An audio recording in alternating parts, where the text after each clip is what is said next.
তিনি ছিলেন মধ্যম আকৃতির সুঠাম দেহের অধিকারী একটি মানুষ। তার চুলগুলো ছিল ঘাড় পর্যন্ত প্রলম্বিত, হালকা হালকা কোঁকড়ানো।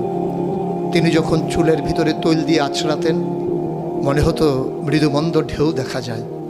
তার কপাল ছিল চওড়া, ভ্রুগুলো ছিল জোড়া ভ্রু, ধনুকের মতো বাঁকা।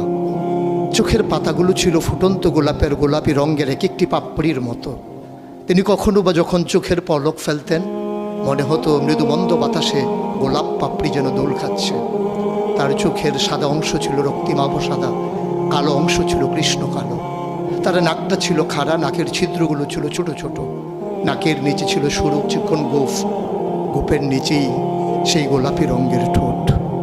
তার ঠোঁটগুলো যখন কখনো বা মুচকে হাসত, গোটা পৃথিবীর মানুষ অবাক বিস্ময়ে দেখত গোটা পৃথিবীতে যেন বিজলি চমকিয়েছে। তিনি কখনো বা যখন এই রাস্তা দিয়ে হেঁটে যেতেন